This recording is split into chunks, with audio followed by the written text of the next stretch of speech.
one that gets a chart is if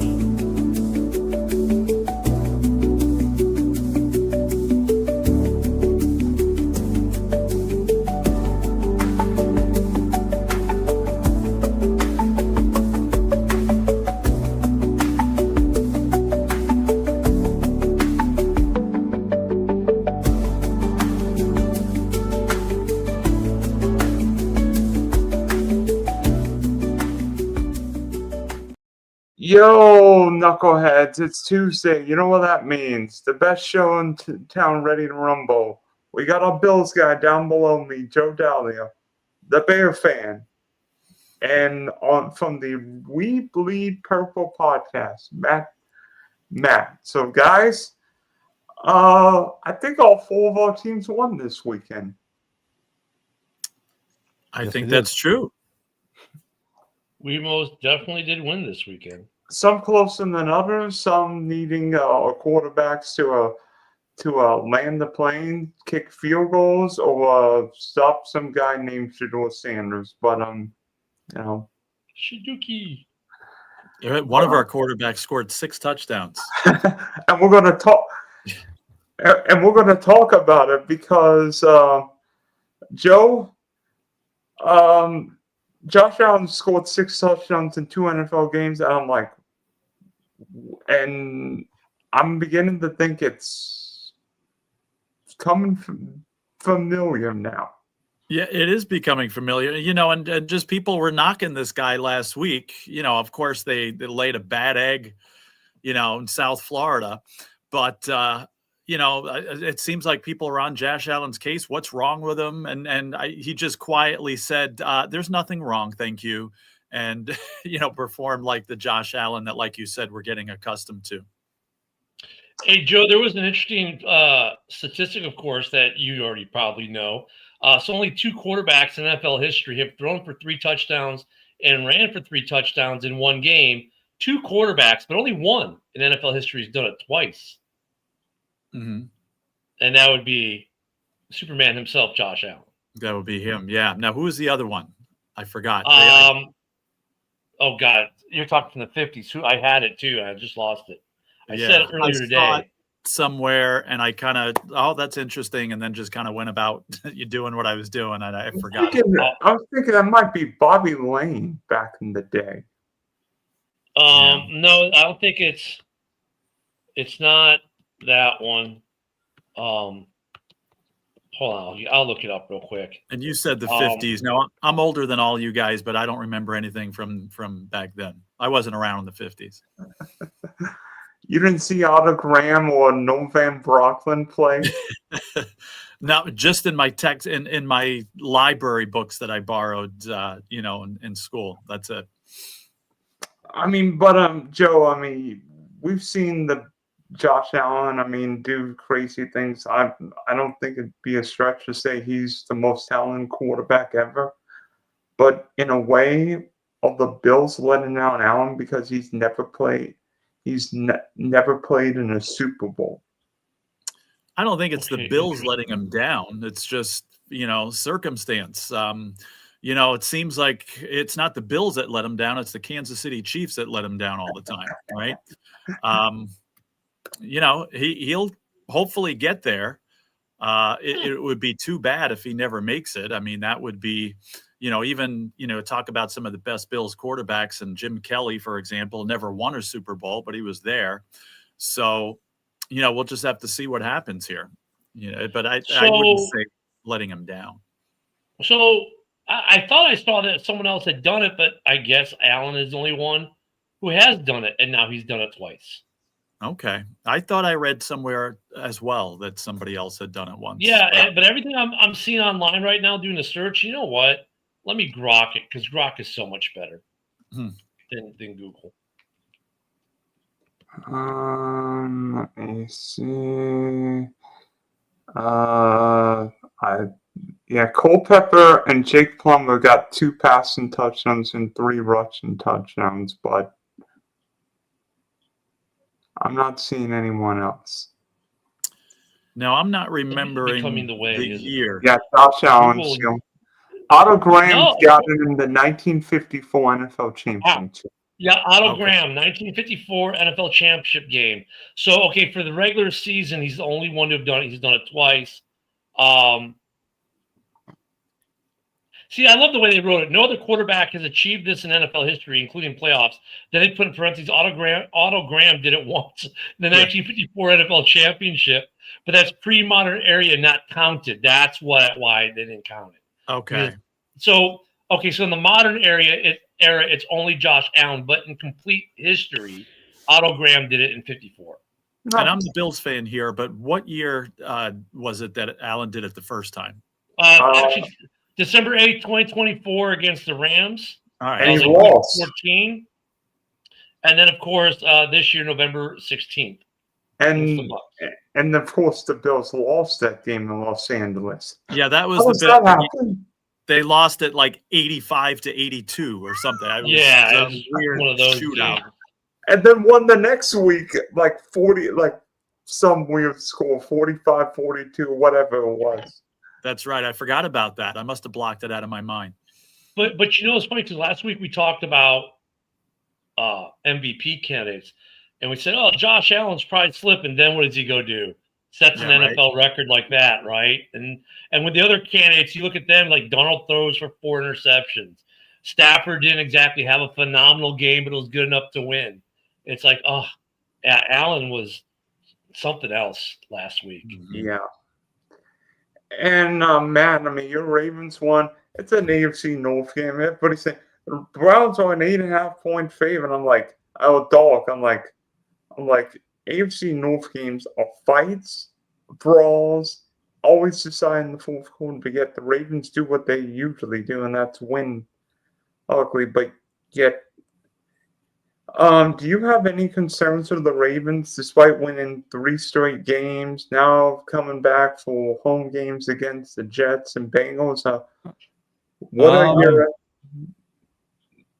I'm sorry. Go ahead. What are your expectations coming off another road divisional game? Now 4 in a row. We're back to 500. My expectations of this entire season have not gone according to plan. Yeah, nobody. My expectation now is that with the defense getting better, getting a little bit more grounded, Alohi Gilman seems to have really translated well coming from the Chargers to the Ravens, allowing Kyle Hamilton to wreak havoc around the line of scrimmage. We have the Jets on Sunday, and we have the Bengals on Thanksgiving. And then we got 3 more divisional games, and we got the Packers and the Patriots sandwiched in there. Realistically, my biggest worry looking at it right now is the Patriots. And I never thought I'd be saying that in September. But they're a powerhouse right now, and it's unexplainable almost how good they've gotten so fast. Because I was expecting Vrabel to have to rebuild for at least a year. I wasn't expecting them to go from sucking to this. I expect us to, at the worst, lose 1 more game and win out is my expectation.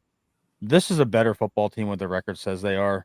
But the biggest malpractice that I think that the Ravens have done towards the fan base and their own team is they did not address the offensive line in the offseason through the draft or through free agency. And then at the trade deadline, they did nothing to add anybody.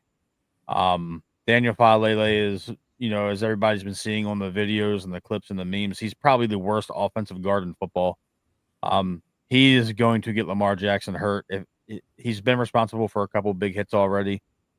Derrick Henry has no success running to the right side with the exception of a 59-yard run this past Sunday. Falele actually got in the way of somebody and made a block. My expectation is to win out and be a 12-5 football team.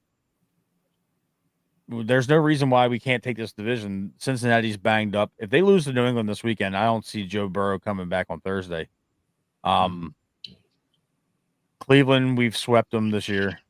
And Pittsburgh, we haven't seen yet. But I think Pittsburgh's a fraudulent 6-4, 7-3 football team. And it's not because I hate them. It's more along the lines of they look so good one week and then they look bad the next week, and then you never know what you're going to get. That defense is old. They're one of the oldest teams overall in the NFL in terms of average age, and I think we can handle them this year. I have faith in it. We sent them packing from the playoffs last year. Yeah. My biggest worry, though, and I know this is a long-winded answer, I'm sorry. My biggest worry is there's 3 dogs in the AFC right now that are just far head and shoulders above everybody else, and that's I don't even wanna say it, but it's Buffalo. Sorry, Joe. I'm not a Buffalo guy. That's okay. Imma keep it respectful. My next door neighbor, God love her, she's a Buffalo Bills fan. She's from upstate New York, so it's acceptable. She's got Bills Christmas paraphernalia all over my front lawn, and I don't appreciate it. I try to move it to her side as much as I can. Oh, But Indianapolis, New England, you guys, I mean, Denver's hanging around. The AFC is going to be a tough climb. It doesn't. The AFC North. I mean, the AFC playoffs is just going to be a dogfight. You know, the NFC. There's really 2 or 3 teams that might jump out at you. Seattle's going to be dangerous. Detroit's head and shoulders above everybody else right now. They've been close. I mean, I saw Detroit play on Monday night here last month or 2 months ago, and they just kicked the shit out of us. Yeah, but Matt, the Detroit, when you played Detroit, unlike when you played us, you didn't have a defense. Your defense was healthy for the first time, and we came to town, and we weren't ready for it. Right? Detroit is not even close to being the best team they're not even the best team in the division, let alone one of the best teams in the NFC, right? Because every time you think they're good, they shoot themselves in the wee-wee. Yeah, I mean, I get it. I get it. But, you know, just the Detroit team that I saw, and granted, we were coming off of a couple brutal losses, and Montgomery and Gibbs just ran all over us, and then we ended up getting healthy a couple weeks after that. Like you said, the first time we've had our defense relatively healthy, with the exception of Nnamdi Madubuike, was against you guys. Yeah. Yeah, it's just the Ravens, if they get to the playoffs, this has to be a 2012, 2000 style Ravens team where they just beat everybody up and go in as a wild card, or, you know, they win the division, they get one. I think you're going to win the division, Matt. Yeah, honestly, I think you're going to win the division. And now you finally are playing like the team we thought you were before the season started. And yeah, week 1, say what you will, it's preseason week 4. And then you take a bunch of injuries, and you had some unfortunate games due to the injuries to key players on your defense that wrecked you. But when you got healthy, dude, you guys have been a buzzsaw. And I'm sorry, the Steelers aren't going to survive the division. And I think you're right. Burrow's not going to come back. Cleveland doesn't have a shot. So your only competition is a team that has no identity.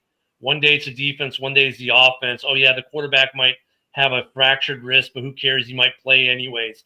And I hope he does, because then his season's going to be over the first time Montez Sweat sacks him.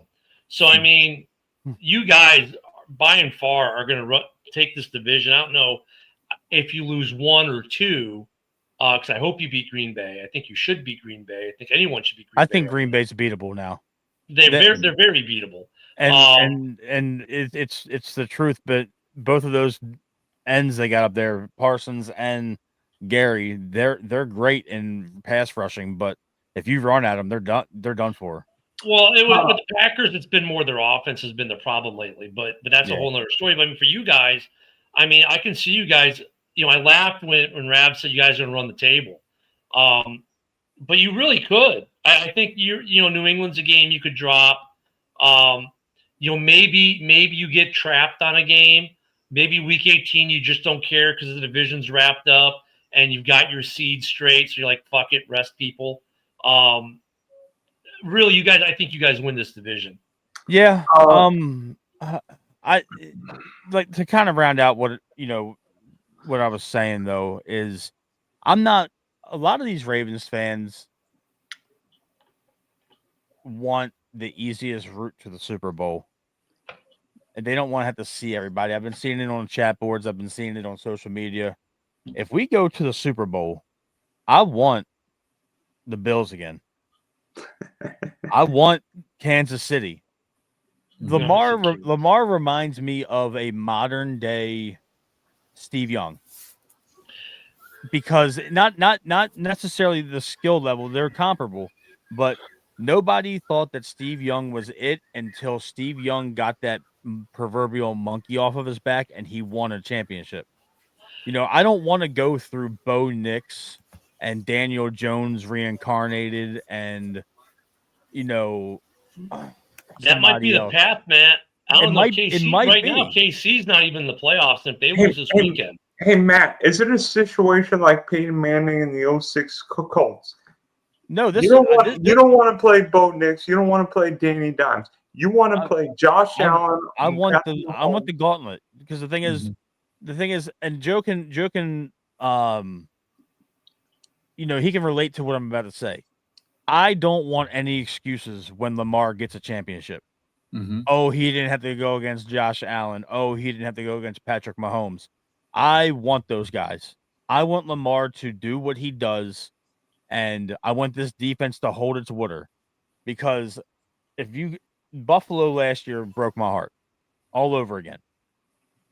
I've been heartbroken in the last two AFC Championship game situations. I know there was a divisional against Buffalo last year, but I want the ones like what Joe Flacco did in 2012.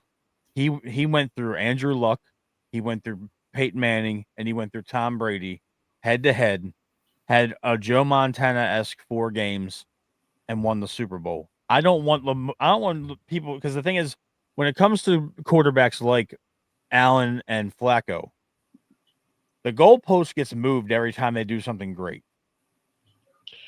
Unfortunately, though, like, I don't think you're going to get that gauntlet, because right now KC's not out of the playoffs. I mean, they're not even in it. I think at best, your best claim on that's going to be you're going to have to go through Knicks, you're going to have to go through Indiana Jones, and then you're going to go through Josh Allen. And Josh Allen, for both Josh Allen and for Lamar, really, unfortunately, they're probably the only two marquee quarterbacks in the AFC that are going to be in the playoffs. Yeah. Now, I'm sorry. Here's what I'm going to have to say. If the Ravens go to the Super Bowl, there's going to be no asterisks there because of how difficult this AFC is. Even if they don't play Mahomes, even if they don't play Allen, there's tough teams out there. So there's no asterisks if the Ravens go to the Super Bowl.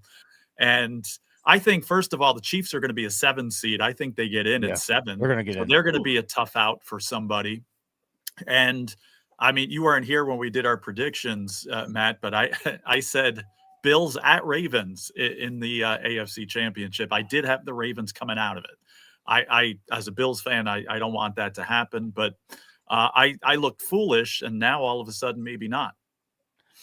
And that's a fair thing. And the thing is, like, being a Ravens fan, I know Charles can attest to it because he's been a Ravens fan for a while. For the longest time, everybody said Joe Flacco wasn't elite. They threw around this word, and then, oh, he's not the cream of the crop. You still got Manning, you still got Brady, you still got Roethlisberger, you still got Rivers. I just want him to go head to head, even though quarterback head to head is such an oxymoron because they're not on the field at the same time. Mm-hmm. But just in terms of overall leading their teams to victory, I want that type of situation. I don't think it matters for Lamar. You know why? It doesn't matter for Lamar. He's got 2 MVPs. It doesn't matter. He's going to be solidified. Mm-hmm. He's going to be solidified. It doesn't matter how he gets it. Just that he gets it. If he gets a ring with his 2 MVPs, he's a gold jacket like that. I personally think he's a gold jacket already, but that's just my bias as a Ravens fan. Well, I'm not disagreeing with that, but I'm just saying, like, there'll be no asterisk. Like, this whole worry of there'll be an asterisk. Like, dude, no, I don't think that. No, because he's got 2 MVPs already. So now he's got 2 MVPs and a Super Bowl win. I I mean, the only guy who has a career that's active right now like that would be what? Aaron, 1 Super Bowl win, 3 MVPs. Lamar's in that neighborhood, and everyone thinks Aaron's a surefire gold jacket. So I mean, if Lamar gets a ring, I don't think you have to go through a gauntlet because it's any given Sunday, every given league year. I love it when they were talking about the Bears this weekend, and Brady was like, Brady and who calls the game with them? They were like, people are gonna say, oh, the Bears haven't played the best people, and Brady's like, yeah, who cares? You still have to win in the NFL, and that's not easy. I mean, it doesn't matter who you play; it matters that you win. And he's right. I think Matt is also talking about psychologically. There's something to when the Red Sox actually got to World Series. Was it more important for them to beat the Yankees? I think that's what he's talking about. Yeah, I mean, it's for the not trash just winning the World Series, but he's for lost the trash to talk Mahomes side of the house, great. Every time. They'll come back and say, well, yeah, but you didn't beat Patrick. Well, you know what the retort is for that? Yeah, because Patrick wasn't good enough that year to be in the playoffs. So guess what? Pound sand. I still got a ring. Who cares? Yeah, it like I do agree with what Charles was saying. It's a psychological thing, and it's more along the lines of I don't want there to be any doubt to anyone. Now I've sat through both the Ravens Super Bowl seasons, and I saw how they went. The Ravens barely eked in the first time as a wild card. They eked in the second time as a wild card. It's not going to be that situation, but I just want this for Lamar, and that's just where it's coming from as a fan. I don't want there to be any doubt as to who they beat, because the thing is, as much as you're saying that it's any given Sunday, if the Ravens go through Denver, Indy, and then Buffalo, the first thing people are going to say is, oh, it was Denver and Indy, or oh, it was Bo Nix and Daniel Jones. Yeah, and the reply to that, yeah, you know why? Because Mahomes wasn't good enough to be there. Right. I just wanted for just for my mind, but that's neither here nor there. I do think that the Ravens are going to be probably in Buffalo. There's probably going to be a rematch this year. I see if the Ravens are getting hot right now. I'm not saying that because they're my team, but they are. They're right now. Yeah, they're getting hot. It's getting to be cold outside. Derrick Henry does his best work in the later months of the year. A lot of people are starting to make business decisions and getting out of his way again. Lamar, he's having another really good year. I know he missed some time, but he's playing very well. And if this offensive line can just hold up for a little bit, I think that we're going to be a serious noise-making team. Well, and you guys have an ace in the hole because you very smartly went back and got Huntley back. Yeah. I mean, he's always been the best backup quarterback for Lamar in history. I mean, I don't know why they ever let him walk away to begin with, because with him, it's like Lamar is 1A and Huntley, believe it, is 1B. The drop-off is that. Yeah. And for whatever reason, those two are so similar. They don't have to change the playbook.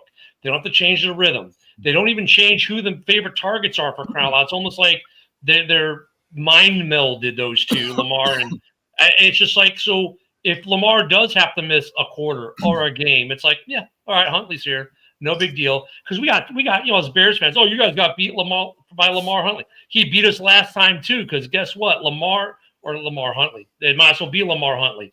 Huntley is so good of a backup for Lamar that there's almost no difference when he's in the game.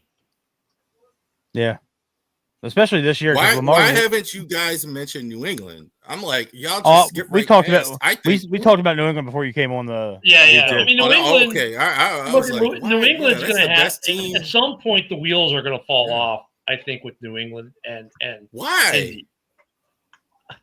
Adam, you look your 9 years old. Yeah, Indy and Denver a little bit, but New England, I don't see it. It might not happen till the playoffs, Charles. But I mean, when they play Buffalo in the playoffs, or they play Baltimore in the playoffs, I think it's a lot different than playing them in the regular season.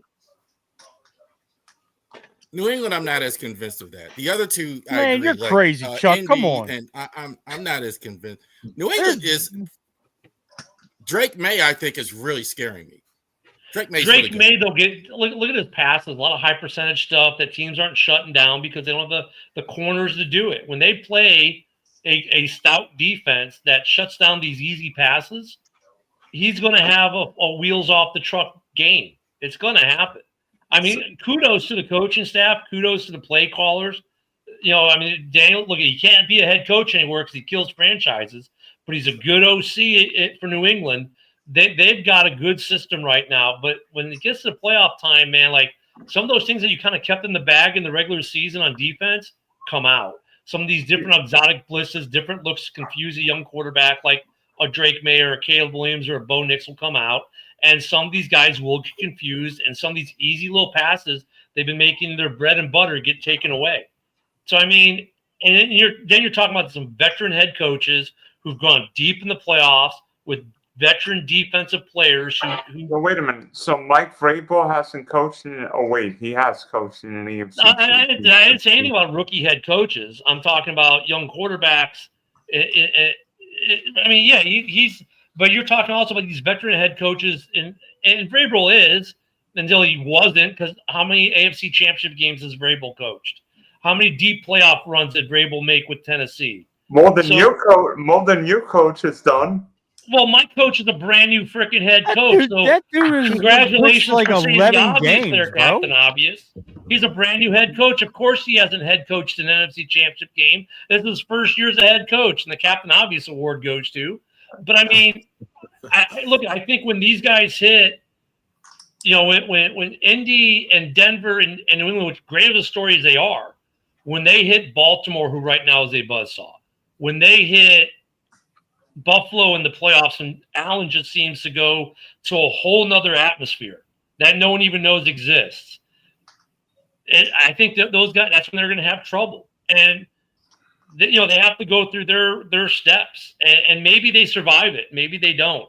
But right now, if I'm betting on either Buffalo or Baltimore.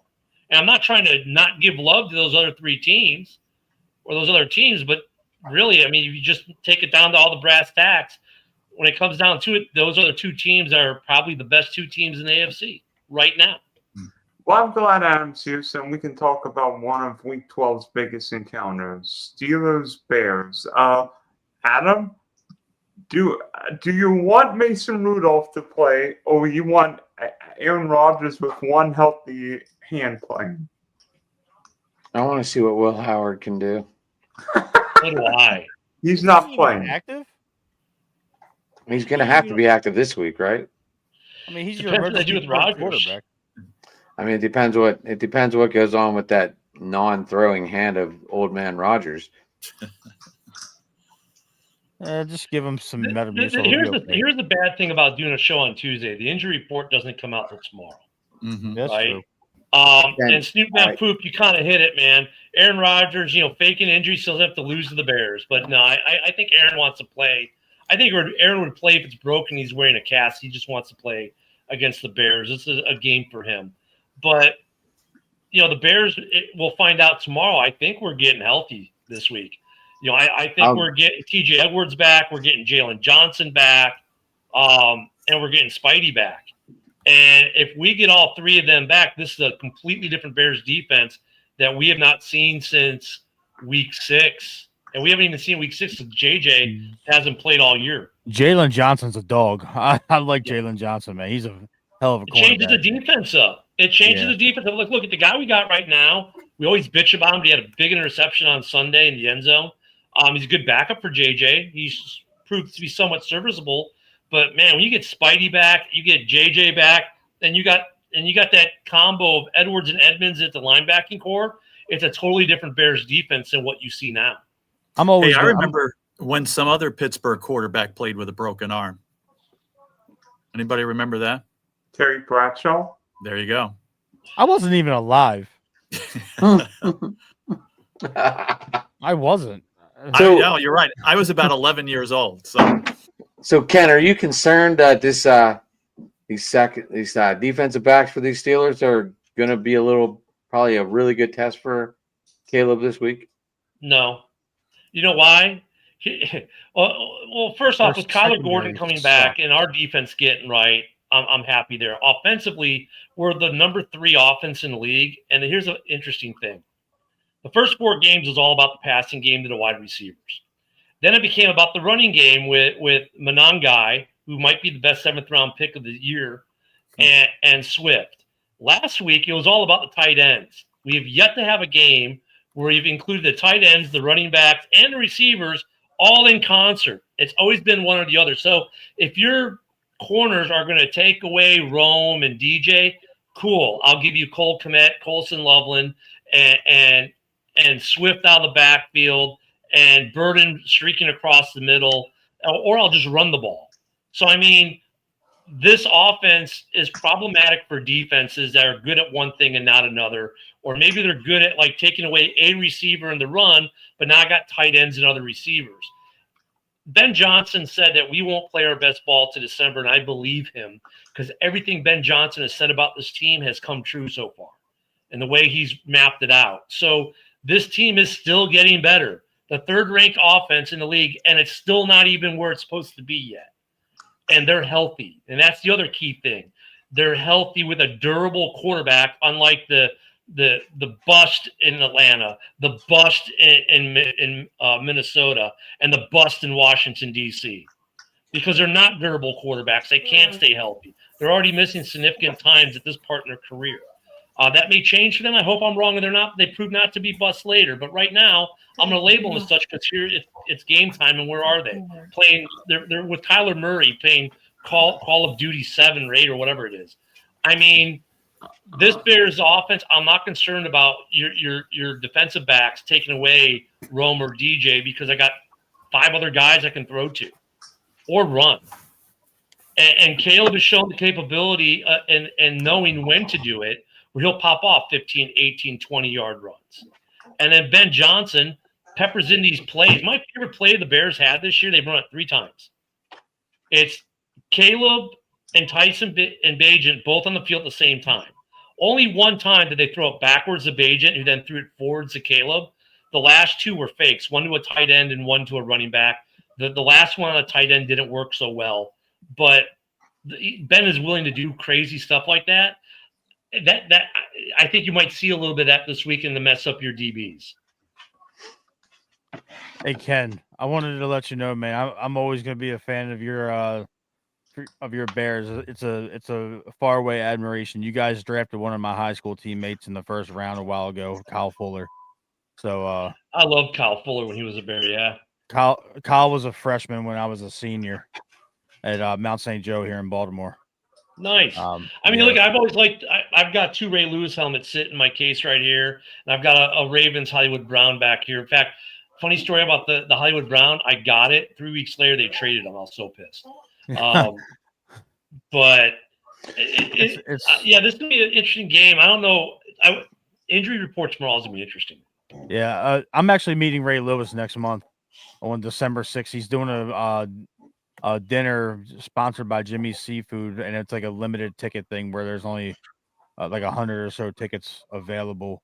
Yeah, and, you know what? I get a chance to meet him. It's almost problematic the way he does helmet signings because he does Chantilly like everyone does, but then he doesn't really do shows. He does these events, and I think in one way, I mean, I know they're expensive. I'll be right back. You get to spend time with them. You have dinner with them. You take a picture with them. He'll sign your item. I think that's kind of a cool thing that he does, but it definitely prices out a lot of people. Yeah, it's 150 a ticket. Yeah. I have a question. Through 11 weeks, I mean, they've been good, they've been bad, they've been ugly.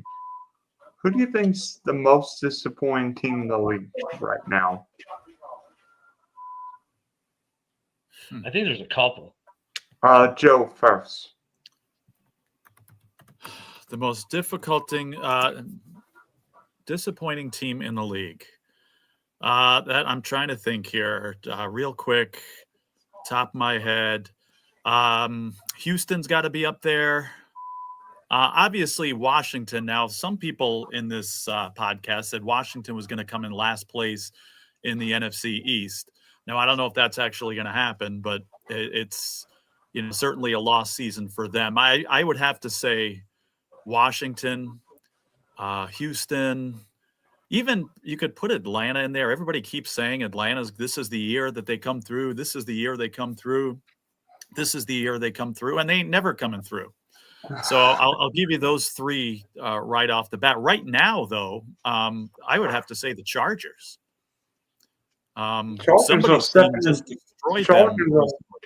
7-4 though. All right, 7-4. Yeah, but when they lose their two best linemen, they're no longer a 7-4 team. Like, they're not going to win many more games. Yeah. And by the way, who made mincemeat of the Chargers this weekend, like we always do? Who? What was that? Who made sorry about the Chargers again this past weekend? Yeah, Jacksonville. we know. Yes. I forgot you guys had a football team. Yeah, they Matt, play in London. When do you have John Abrams on? Oh, John Abraham's going to be on our show tomorrow night. That was a good pull by Daniel, man. He's friends with Abraham. So That was awesome when I saw the post. I was like, that's awesome. yeah, we're trying to get some surprise guests on. We're working on a really good one for Cincinnati. I can't give too much away because Wilcox will kill me if he finds out. But he's not a football player. But I was thinking Ocho. no, it's not Ocho. He's not a football player, but he's famous. Like famous, and I'm surprised that he even agreed to do it. But if it's Cincinnati, I know who it is, and he would be really famous. But yeah, Dylan, don't say nothing. Damn it! I'm not going to spill the beans, man.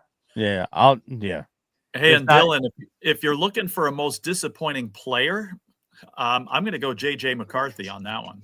Oh, that's fair. I think the most disappointing.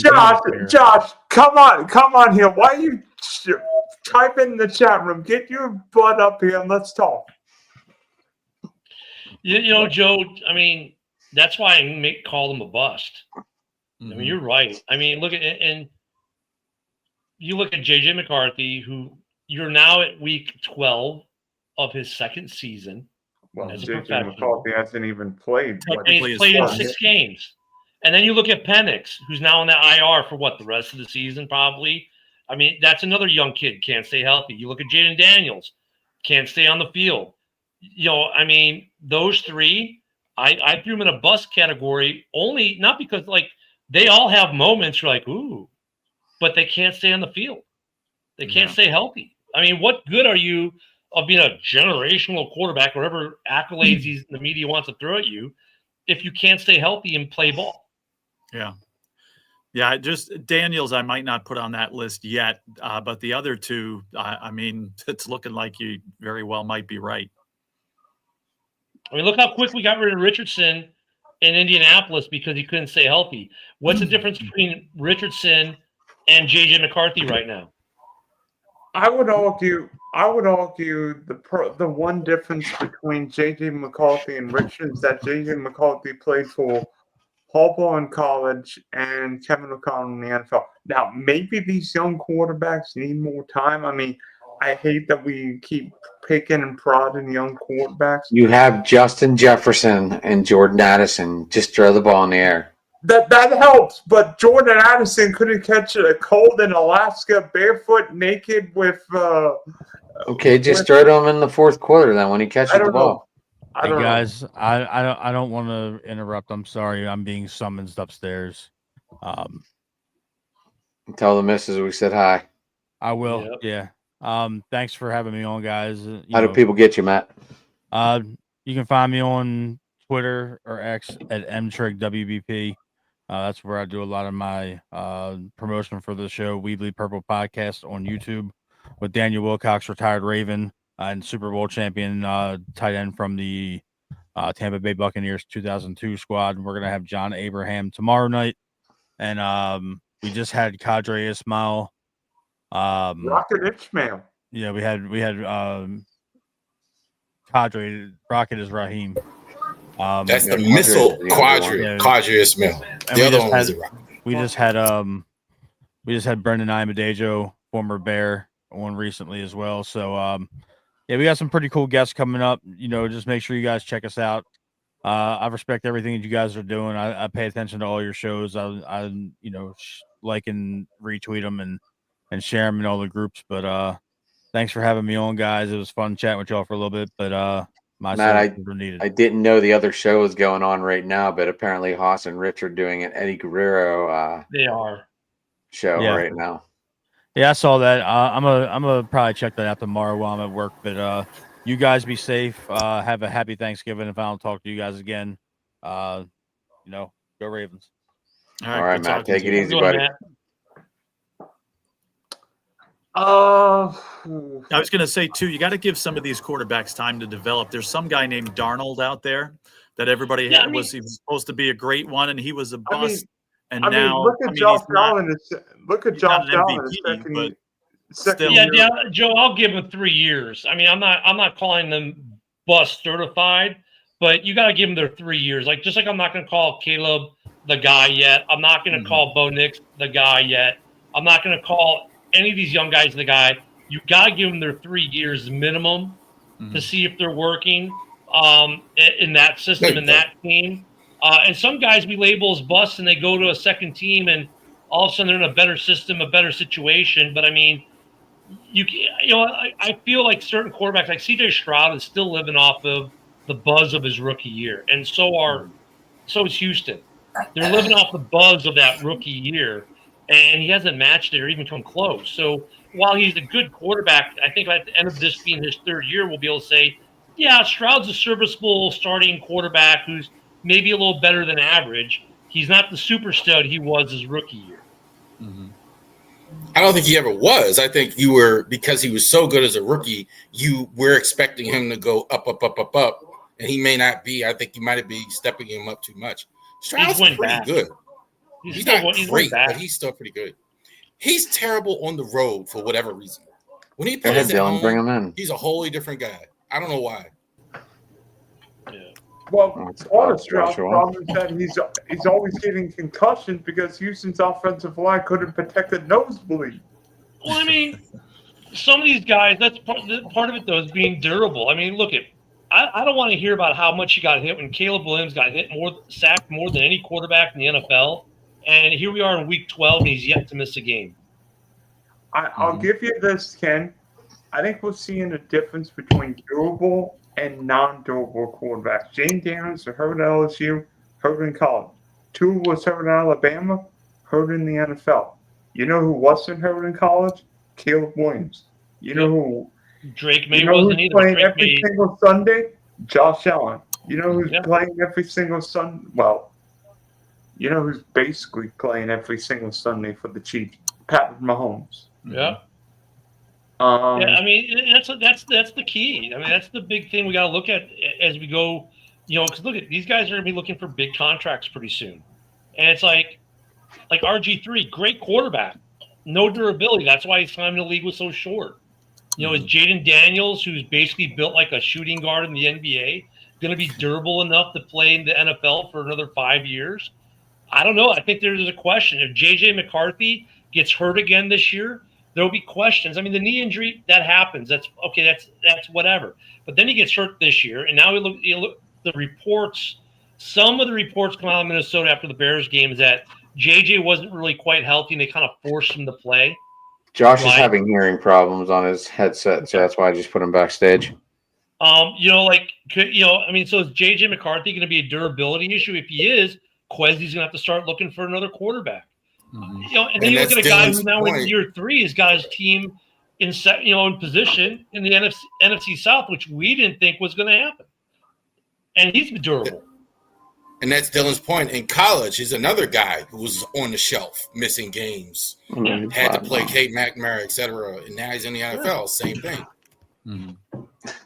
So, I mean, I don't know why when we draft these guys on draft weekend, like the hype train gets so ridiculous. Like, I don't know why these guys don't think if they were injury problem children in college, why that wouldn't transfer to the NFL, because I would say 98% of the time it does. And not the hype like Mal Kiper gives people. Yeah. I mean, some of that these hype guys is horrible. they're the second coming. And look, that made it really hard for Caleb because Caleb's had to live up to this moniker no quarterback is going to live up to in his rookie year. They build these quarterbacks up way too much in the draft. Shador Sanders, look how they built him up, and he goes to the 5th round, and I think he's gonna look like ass again this week. We just put way too much hype on these quarterbacks, and then we ignore. Who's a great example is Richardson. Richardson has a great combine. Before the combine, maybe a 2nd or 3rd round pick. Has a great combine in a pristine condition with pristine everything. And, draft him early, and Indy does. Negating the fact that he's coming out of college injured, right? And then how has he spent this whole career in Indy? And Injured. didn't have a handful of starts at Florida. And that's the way it was with Kenny Pickett, too. Yeah. Way too early. Well, Pickett, but the reason you guys took Pickett was another reason. And that's because of I know that, but it was still way too early. Yeah. Pickett would have made it. Pickett would have made it to the 2nd round. Yeah, that Dan Marino pick that was also the product of the worst quarterback draft in many, many years, Adam. But that's what was it? Malik? What was it? Willett? No, who was that? I don't even know who was in that class anymore. Willis from Liberty, I think it was. Right, he ended up being number 6. So Pickett was the only quarterback in the 1st round that year too. I mean, there were 3 There were 3. Didn't Pickett go at 20 and he was the only one? Yep. Was it? I thought Malik was. Yeah, he was the only quarterback taken the 1st round at 20. My bad. He would have made it to the 2nd round. Yeah, for sure. But I'm not sure in that draft they even had one in the 2nd round, if I'm not mistaken. I think Mo Willis was the next one in round 3. Yeah. 3rd round, like Sam Howell went in the 4th or 5th round. it was. I get why the Steelers did that, because it was a ghost of Dan Marino. Here's a Pitt guy who last time they didn't take in the 1st round. They had an opportunity. He goes to Miami and has a Hall of Fame career, and they didn't want to have another Pitt guy not go to them. So when he showed up at 20 and was on the board, they're like, best quarterback in the draft. We got to take him at 20, because if we don't, someone else is going to. And then what have you? If he has a Marino career, I get it. The ghost of Marino haunted them in a bad way. But you know what? Josh, now you're free of it. Now you're free of it. Can you hear me over there? Yeah. Can you guys hear me? Yeah, yes, Graham Kuba. So is your alarm clock going to be set for the Vegas Grand Prix this weekend? Yeah, I'm not gonna watch. I'm gonna watch it. I'm only gonna watch the race, not the qualifying. Oh, come on. Come on. You've got to watch qualifying. That's probably, it's on the strip when they go 220 miles an hour. Okay, never mind. Joe, did you and Jamie go live today or no? No, he's still in Florida. He's on a birthday vacation, huh? He's down south. Yeah, he said 2 weeks. So next week he'll be back on. I think he's down by Fort Myers, Dylan. That would be me. I'm in a sterile. And they're all literally 10 million. Did you try to hook up with Jamie? They're all 10 million New Yorkers, and they're all from Buffalo. Oh, I know. And Jamie was at the Bills-Dolphins game last week. Yeah. By the way, this is true. There's a restaurant just down the road from me called Buffalo Chips. Oh, yeah. True story. There's a restaurant in Bonitas called Buffalo Chips. If I would have worn a Dolphin jersey at that game, it would have thrown buffalo wings at me. Yeah. So, Adam, this weekend, what concerns you about playing the Bears?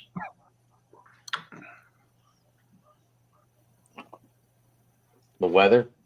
I don't know. We expecting a lot of wind in the Windy City or no? Let me look at the weather. But I wouldn't think you guys would give a rat's ass about the weather. You're a cold weather team. Mm-hmm.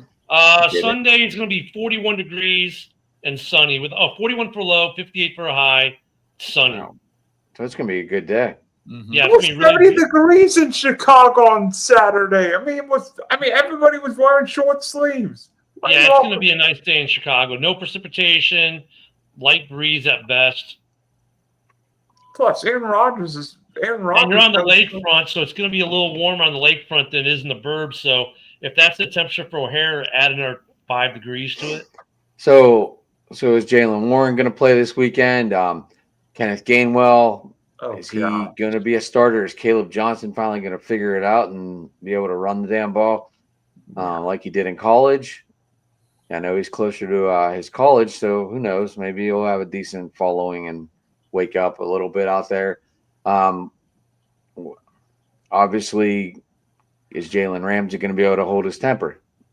I know he got spit on, but still, you can't do that in professional games. So is he not going to get a suspension for the punch? Or the I hit? only saw Chase. might be- I only saw Chase. I didn't hear anything about Ramsey, but Jalen Carter's situation where Carter was ejected, and basically that was his suspension. Well, yeah, but that didn't happen in well, he did get ejected.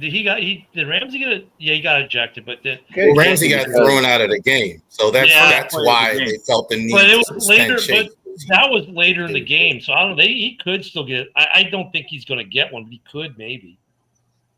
That's an interesting. Fellas, while we're here, top Let five me power look rankings, and we're gonna go with Bear first. Who's first? You Yeah. all. Oh, I'm looking up the Jalen Ramsey thing, and you went to me. Okay. Hold on a second. Well, I guess I'll look it up later. I hate doing this every week. Okay, let me see. you and me both. You and me both, Ken. I know. It's just like it changes from week to week, and I but whatever.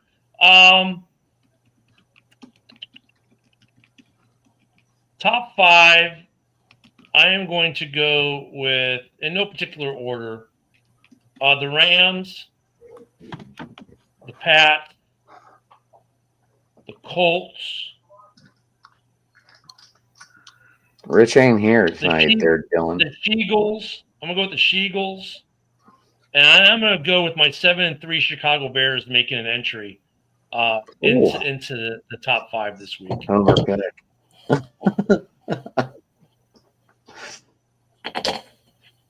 I'm going Rams, Pats. I'm putting the Bills back up there, even though it should be just Josh Allen. I forgot the Bills too. Yeah, I'm sorry. I'm gonna go Eagles, and number 5.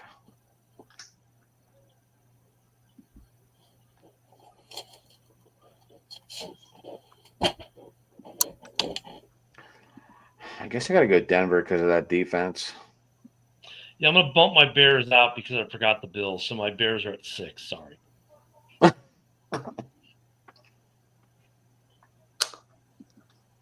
Joe. All right, I'll go from 5 to 1 here. We got Patriots 5, Colts 4. Now I'm going to say Bills 4, Colts 3. How can you put the Bills above the Patriots? No,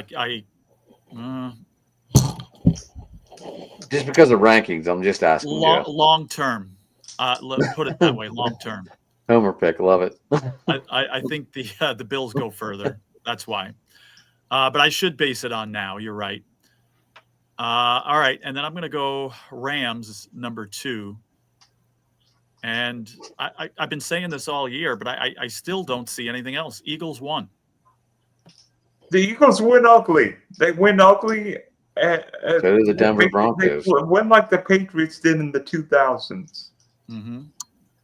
Joshy. It's just for this week, right? I've never done one of these before, so. Oh, gosh. Quit lying. Do your top 5. Go. I'm not even know particular order. Bills. My kid. I'm gonna put the Panthers in there. Wow. Bryce Young making the top 5 list here. I'm gonna put the Rams. They were good this week. They've been good though. They haven't been that. I mean, it ain't that They were damn good going because funny. Henrik and London left. I'm gonna What, put the why Patriots don't Paul? and the Steelers. You said it's Steelers. That's good. I'd missed. I think I have a more crazy list than what Dylan could ever perceive.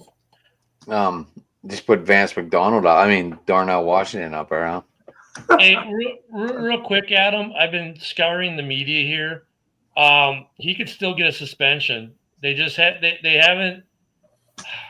So right now, here's what's being reported on Ramsey. He's going to get at least a hefty fine. May still get a suspension, even though he got spat on. He still punched the dude.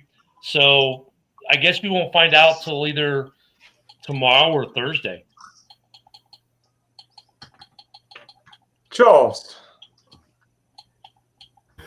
Seahawks 5, Broncos 4, Rams 3, Eagles 2, Patriots 1. I have trouble putting the Hawks in there because I now seen Sam Darnold do it again. You know what? You know what? Wait till you hear my list, Adam, because my list will be bonkers. Number 5. I know this team won on Sunday night, but the Philadelphia Eagles are now without Lane Johnson maybe for a month, and Jalen Hurts' QBR is worse than Josh's grade point average without Lane Johnson. Wow. And by the way, you have a 92.8 GPA, Josh. I think Jalen Hurts in the 70s without Lane Johnson. Number 4. I know Sam Darnold threw 4 interceptions, but Seattle don't near beat the Rams in LA. The 12s are 4. You mean the home game for Seattle? Number 3. The New England Patriots. Number 2. With the NFL's best defense, suffocating teams, and Bo Nix doing his best Pat Mahomes impersonation, the Denver Broncos. Now, knowing me, who would be number 1 on my list? Are If you you going know, Homer? Team that's not even going to make the playoffs, the Kansas City Chiefs. No. Are you going Homer pick here, buddy? No. Across No. 4? Number 1, the Los Angeles Rams. Once again are number 1 in the Spunky Power Rankings. You know what's funny? I think we all kind of messed up because none of us really had the Ravens in there. I'm sorry, but the Ravens are a complete buzzsaw right now. I have no idea what to thought do about with it. I thought about it, but I was like, not yet. And it's hard when you look at records because you look at some of these records like, okay, and then you look at some of these teams, and that's the thing, we're all looking at the records, right? But, like, honestly, The Ravens were 1 would you and 5. take Indy over Baltimore right now in the head-to-head matchup?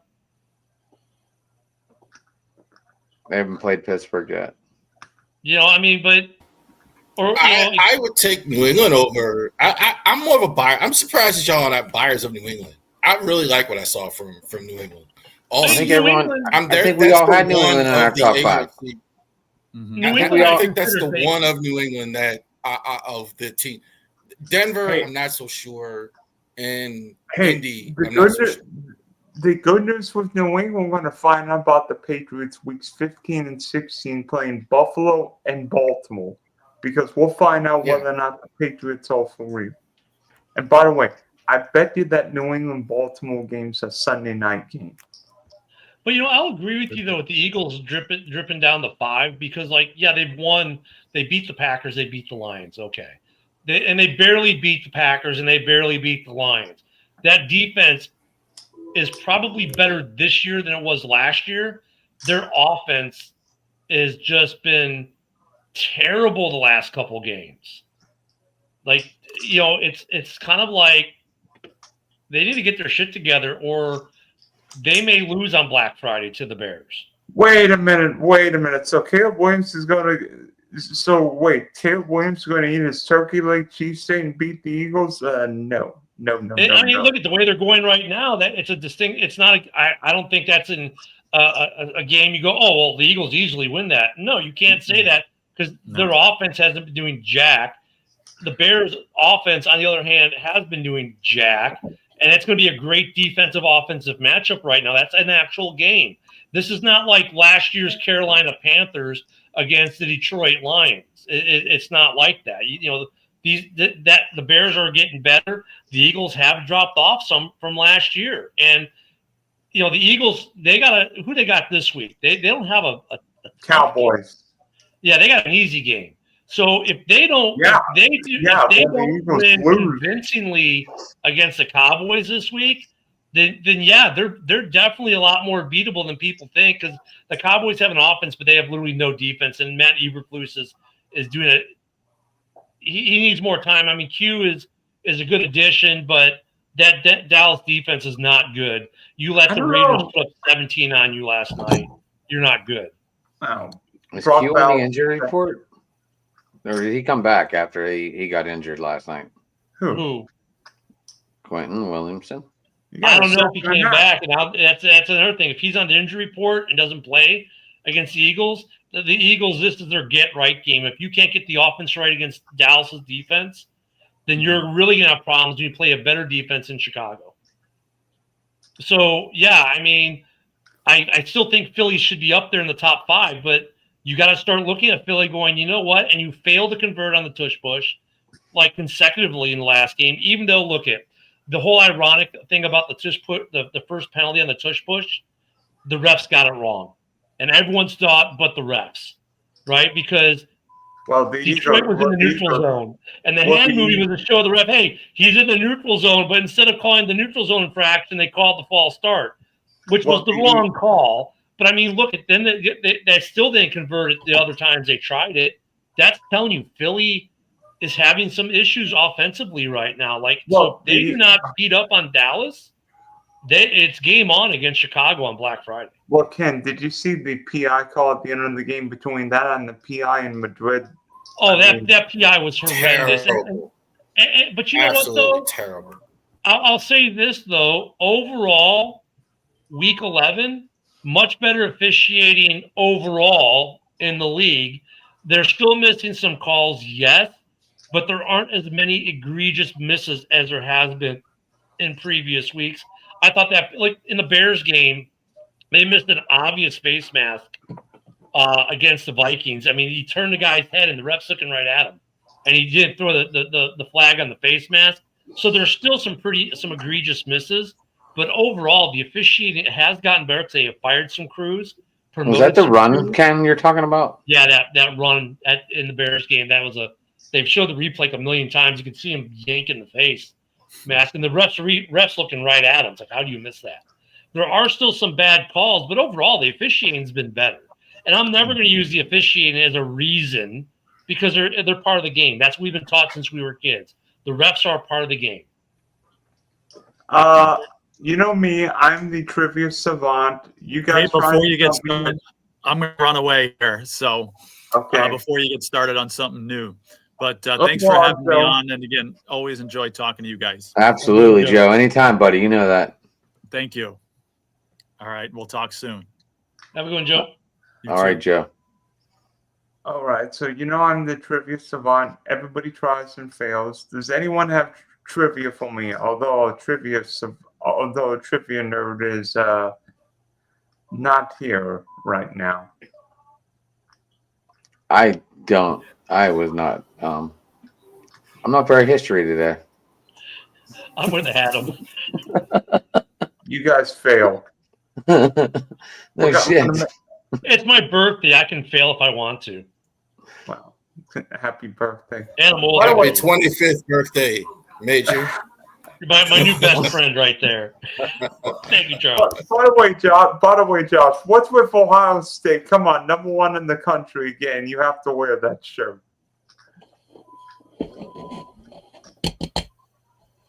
Oh, now you're boasting. Wait, the The last time Ohio State played Michigan, I think it was 1922. Beat Michigan was 1922. Can Dave beat him finally? Yes, we all. I'm hearing Ryan Day's name start to come up for pro jobs. There aren't a lot of candidates, so Ryan Day, Coaching especially if he carousel, can win man. 2 back-to-back. Saw James Franklin went to Virginia Tech, huh? Buff that higher. And there might be some openings after this weekend's games. Like Raheem Morris might be on the street if Atlanta loses to the Saints. I think all right, so Raheem Morris might be gone. So I guess here's my question: would you rather keep that coach and just keep the downward spiral continuing to have a chance at a good draft pick, or would you rather bring in fresh blood? The Falcons don't even have the first. Are we talking about Atlanta? You know what? Look, Penix is a bust in my eyes right now. No. I'm just saying in general. Like, you bring in a new head coach right now, he's going to come in full steam, full of energy, ready to go, trying to get this team motivated to win. When you have a coach that just has no control of the team, they're losing like crazy. So would you rather try and just blow off the season, or would you rather try and get a couple wins under your belt? I don't know if Raheem Morris has lost the locker room or lost the team or has that issue. I think their GM has done a shitty job of managing the personnel. You go spend $100 million on Kirk, then you draft Penix at number 10 or number 9, whatever he was, and it's like, really? I mean, why didn't you get Kirk a receiver? Why didn't you take Rome Odunze? Right? That would have really fucked the Bears up. So I don't know if you bring in a new head coach, and then what head coaches are going to be out there that you're going to bring in that's going to transform? Who's the Ben Johnson of this year? Is it, I don't know if there's an offensive coach, an OC out there that's going to get poached right now, because the teams that are doing well, you're not taking McDaniels because he kills franchises, so he's safe in New England. There's no one to steal from Chicago. You could steal who's ever calling plays in Tampa. That always seems to work. Ask Jacksonville. But I don't know, man. I think you got to fire the GM first. I think you do what Miami did. You fire the GM and get a guy in there who's not going to do stupid crap that's going to set your franchise back 10 years. Well, Ken, remember the Falcons don't have their first round pick, traded to LA for James Pierce. So Atlanta, right now, that pick would be the number 8 pick. You imagine the Falcons go 3-14 and give the Rams the top 5 pick?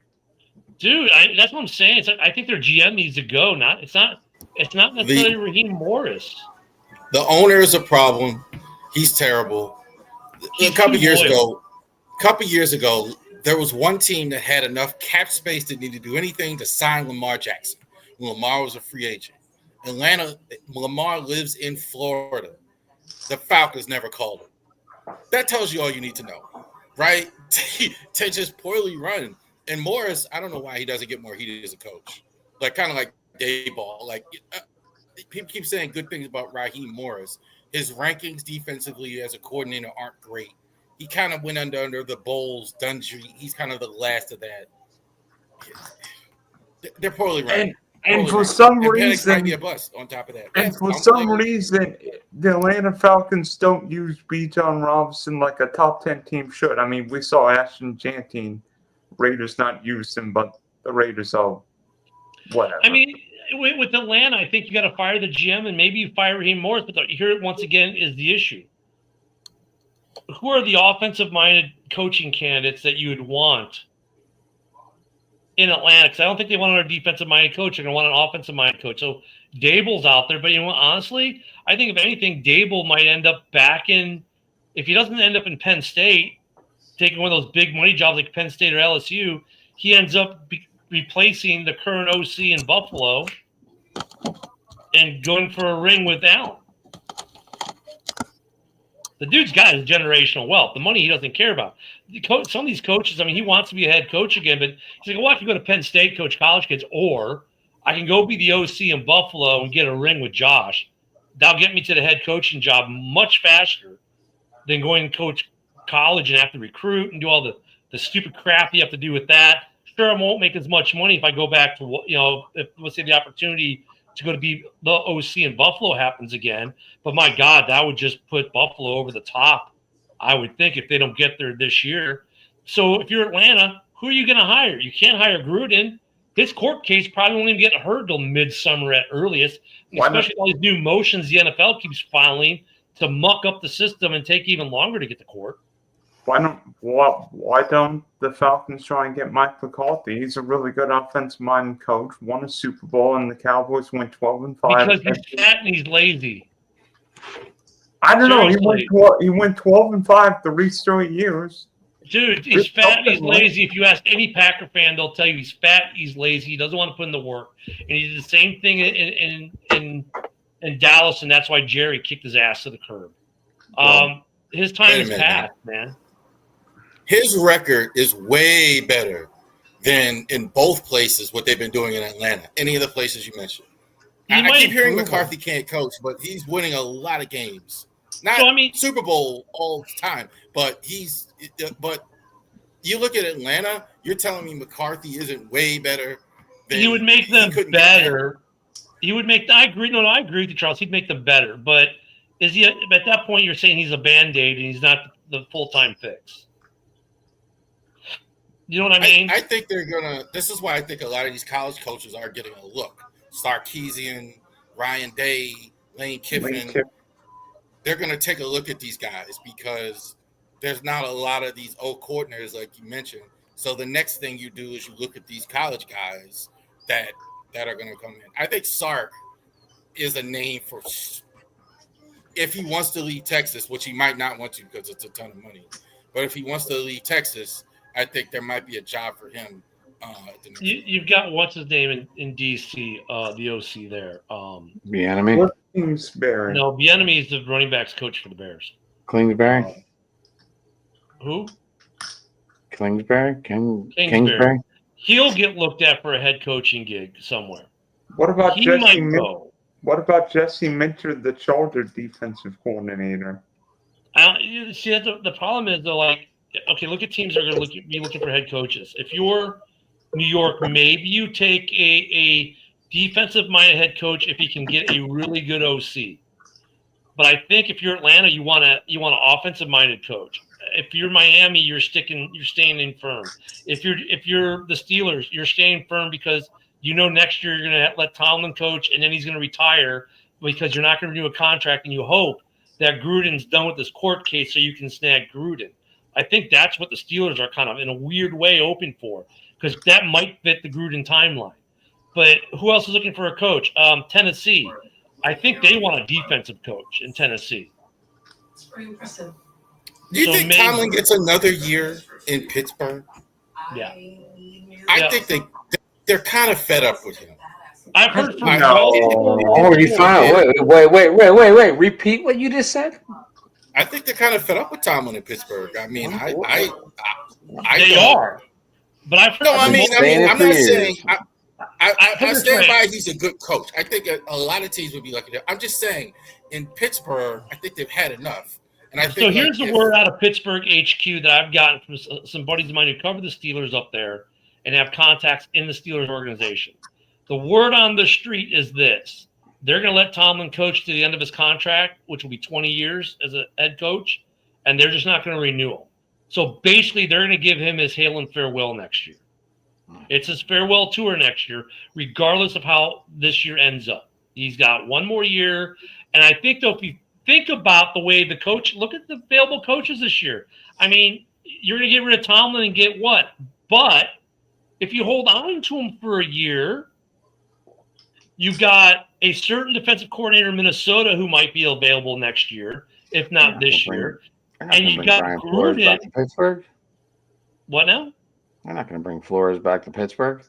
You could do Flores, possibly, but I think Gruden he left here as a defensive coordinator to go be the defense coordinator in Minnesota. That doesn't make sense. I think he'd be the head coach. They make him the head coach and He wasn't even a D coordinator in Pittsburgh. That's why he's a linebackers coach, I believe, right? Yeah, he wasn't. So you could see Flores maybe this year. So it depends how fast the arbitration goes, but arbitration's been backed up since COVID. So maybe it doesn't happen this offseason. But next offseason, you could have the NFL could have both those cases adjudicated, right? Where all of a sudden now, if you're Pittsburgh, you're like, I got Flores and Gruden's available. I think Gruden. I don't think Tomlin's going to go for the scenario you just said. He's going to ask for an They're not going to renew his extension. contract. If they don't renew it, then he's going to want to leave right now. You know what I think? I don't think he's going to go for that unless he really wants to retire and not coach anymore, which I doubt. You know what I think happens with Tomlin? I think Mike Tomlin coaches Steelers as long as he feels right, and then Mike Tomlin becomes the number one guy on television. I mean, I hope Tomlin has got 1 year left. Then you'll have 20 years of service. God, I'm getting old. Because I remember when it was his first year. Anywho, I mean, I get what you're saying, Charles, but I don't think he's just going to retire a year early or quit. He's going to take the money and give it one last try. No, but he's going to have. Tomlin's going to have. He's only going to be 54 years old. All of those openings you're talking about would take Mike Tomlin. That's kind of what we just talked about with McCarthy. So yeah, but if why can't we trade him? Why can't we trade him and get a number one pick out of him? Yeah, he's I mean, you're right. They would love Tomlin, but they don't want to give up the pick, and Atlanta doesn't have the pick to give up. What about the Giants? I don't think the Giants can afford to give up the pick because you know what? They need offensive line, and they need to spend that pick on an offensive lineman. You know they're not. They're going to let their kid pick, and it's going to be a wide receiver. You might not be wrong, but I mean, I don't know. I think Tomlin finishes out, retires gracefully, waits 5 years, goes in the Hall of Fame, and goes works for CBS. I don't see it. There's nothing that makes me think that this guy is ready to pack it in and just. I seriously doubt it. That he just 20 years with one organization's a badge of honor. How many coaches can you say did that?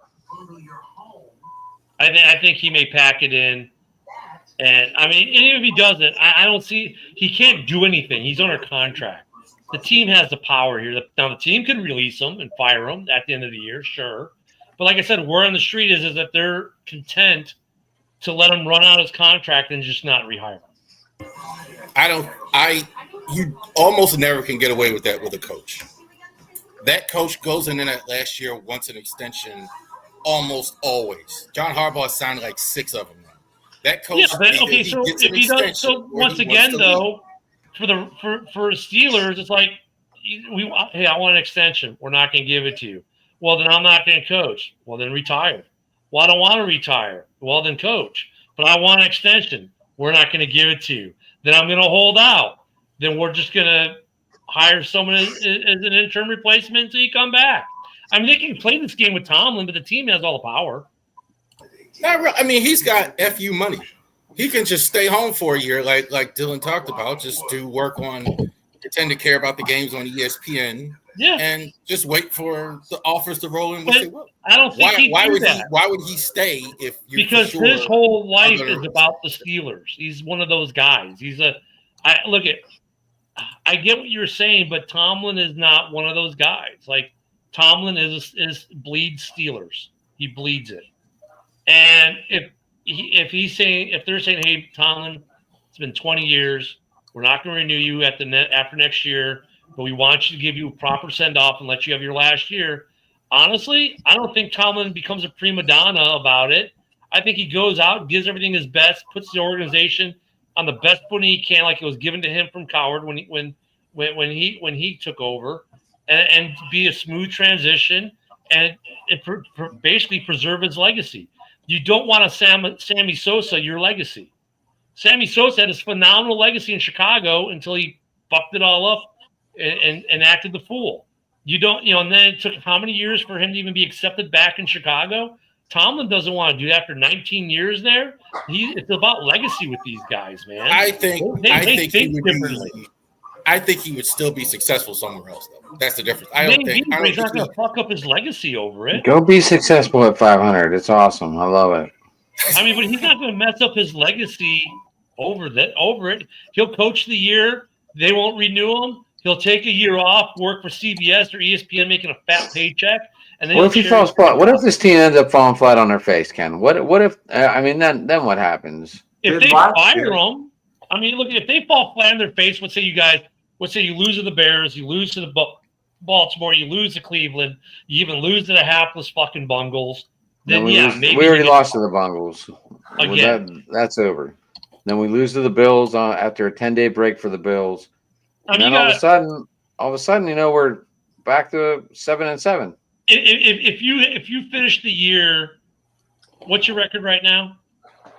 6-4. So if you end up, we're 7-3, aren't we? Put it this way: if you 6 win and one 4, game, yeah. if you don't win more, if you don't at least have a winning record, if you're not 9-8, if you're below 9-8, they might. You could say maybe they would fire them. I mean, these Ravens are getting hot, and they play us the twice. Ravens are going to win this division, no question. Now it's just a matter of these Ravens play us twice. Still, we still have to play the Ravens twice. So let's say the Ravens bulldoze you twice, and you lose to the Bears, and you lose to who else do you play from the Detroit?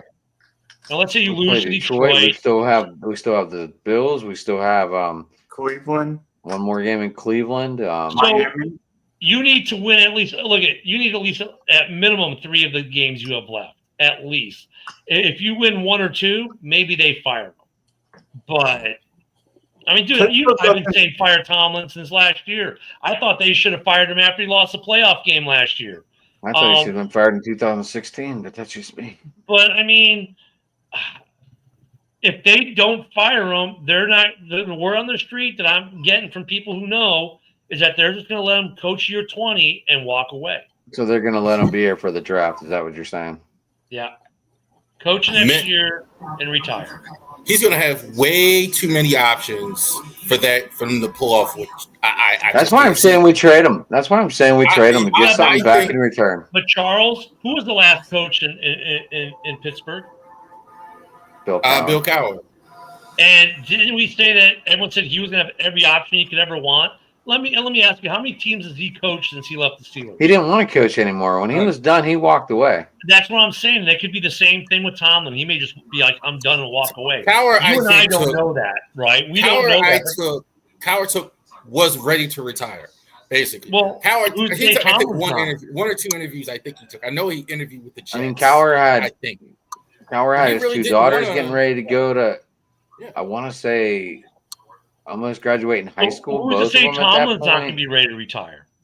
Oh, by the way, Jamal Chase's suspension's been upheld. The appeal worked? No. That's Chase is going to miss Sunday's game against the Patriots. There you go, Ken. No, Yinzer's not wrong. You guys don't deserve to be in the playoffs the way you played the Shannon. You are going to lose to the Bears. Sorry. Not sorry. So wait. Pittsburgh is. I'm sorry. Go ahead. So the one-armed Aaron Rodgers, so Mason Rudolph goes into Soldier Field, beats Caleb Williams. What are you gonna tweet out next week? We mean after the Bears win again? That the Bears are still alone in first place in the NFC North. That sounds like a guarantee, Ken. Well, look, I'm sorry. I'm going to give a 7-3 team who's in top of their division by themselves a little bit of credit because they deserve it. They're winning the games they should win. It doesn't matter how you win. They're winning it. They're 7-3. Put a little respect on it, will you? I mean, I'm sick of this. Oh, well, the Bears, there's no way they can beat the Steelers who don't have an offense half the time. We don't know what their defense is. Their quarterback's got a fractured wrist. Oh, yeah, with a fractured wrist, he's just going to waltz into Chicago and beat the snot out of them. Are you fucking shitting me? Get real. I'm going to agree that I think they win. I think the reason is they don't before. Steelers usually go in and win. That's the reason why you're here. We always lose in Chicago. Last time we were in Chicago, we lost. Because Tomlin decided Tomlin decided to hold the team in the fucking locker room and not sing the national anthem. Well, and the Bears on top of it are getting healthy. They're getting 3 of their best defenders back that are out. You're going to see Edmonds and Edwards in the linebacking core, which we have only seen for 2 games this year. You're going to see Jalen Johnson or JJ's going to be back. So you got a shutdown corner who hasn't played all year who's back. And then, oh, by the way, Spidey's back. And Gardner Johnson's been great for the 3 games he's played in Chicago. But, oh, my goodness, the defense is getting their – it's like Baltimore getting their defense back. We're getting our defense back possibly this week.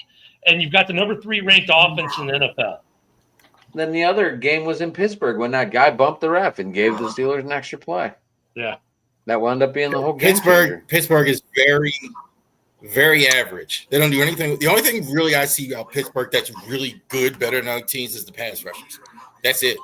The offensive line is average. Quarterback's average. Run game's average. Below average. Caleb is unsackable almost. That dude is almost unsackable if you watch him play. I mean, he took the sack last week, but the dude just go watch the highlight film last week. Some of these sacks he got off. It's ridiculous what he gets out of. Right now, the Bears are favored to win at home up by the Vegas line. So, 6-4 Steelers at 7-3 Bears. I mean, the line's not 3.5, Ken? Yeah. So, so I don't know what you're talking about, Dylan. I think the Bears win this game at home, and they stay in first place. And what's up, Josh? All right, so I haven't talked all show at all. So, the Steelers have 8 games left. I can realistically see them going 4-4 or 3-5 in these remaining 8 games. I'd agree. I think that gets them in the playoffs too. I have us losing to the Dolphins only because it is a primetime game. Won't be a primetime game. Oh, it isn't? I thought it was. No, I mean, I think the NFL will flex that game out on Monday night. It's a Sunday night. Monday. Oh, wait, what? I thought it was. Oh, I'll look it up. Sunday night that week is Minnesota, Dallas. They might flex that game. I don't know what game would be. No, But they don't start flexing games till week 14, right? They can flex them at any time. Although I know that the Dallas-Washington game is still going to be Sunday night next week, so that'll be Marcus Mariota against Bo Nix, Oregon Ducks. That Dolphins-Steelers game might get flexed out because you got some other big games. That's Monday night. It is a Monday night game, but they have to flex it this week, I think, by rule. Wait, that's week 15. This is week 12. So they have to tell us by the end of week 13 if they're going to flex it out. It could be flexed out, but I mean, let me look at the schedule that week. That game in Miami. Browns, Bears, Falcons, Bucks. There's another coach getting fired. McDaniel. They could flex it out for Bills, Pats, but they'd have to do it by the end of next Sunday. Bills, Pats cannot be flexed because they already played once, and that was a primetime game, so that won't. It doesn't matter if it's already primetime or not. Yeah, it is. They got 2 weeks. They can flex out the primetime. I don't think either team will complain about being on Monday Night Football. I can tell you this: the Bills are like, we don't. No, but what he means is you can only do it but so many times. There's rules about how many games they can play, et cetera. So you can't. Yeah, but they haven't been flexed yet. Yet. So no, they can. The Bills and Pats played Week 5 in primetime, and because of some weird rules, let's find out. You cannot play divisional games in prime time. That's why Seattle and LA played 4 o'clock because Week 16 is a Thursday night game.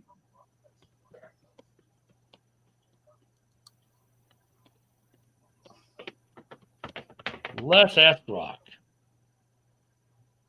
I'd rather watch the Bills pass on Monday night, to be honest. It can be flexed under NFL rules.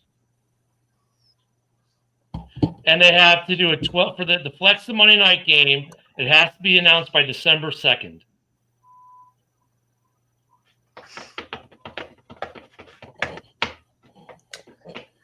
I think I'm going to head out, guys. Have fun. By the way, I have a show coming out on Friday, hopefully, with my girl in Arizona. We're going to talk Jags Cardinals. We're going to talk Trevor and Jacoby Brissett. I never thought we'd say that week 12. By the way, Jacoby Brissett's at the NFL record for completions in a game. That's like Dylan, Like, let no me one's let me talking about it. Dylan, let me add one thing here because you did mention something. There is the restrictions. As an AFC East divisional matchup, CBS is protected for at least one Bills Patriots game per season. The other one was Week 5 on NBC.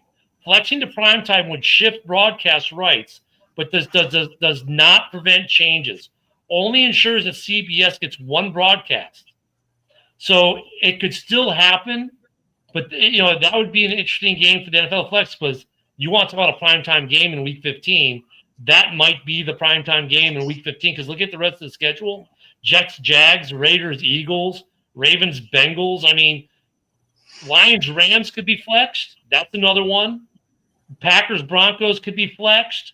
So Dolphins, Steelers right now tentatively is Monday Night Football at home in Pittsburgh, but they could flex it.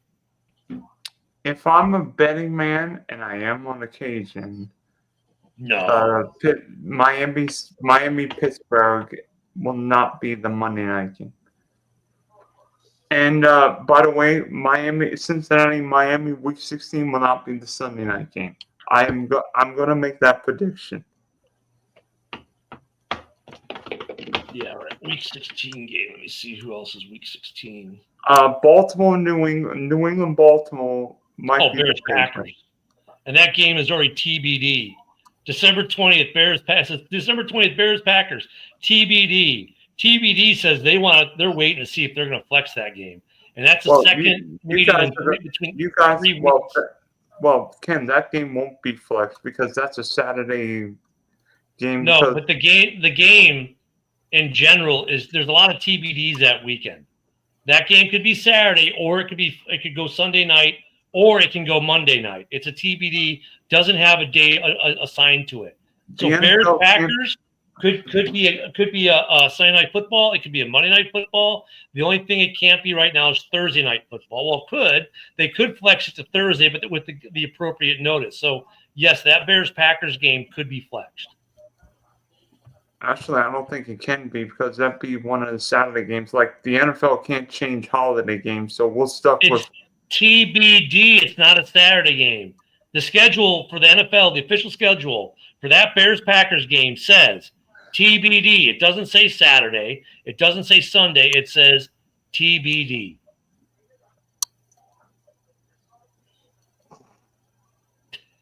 He's so good at that.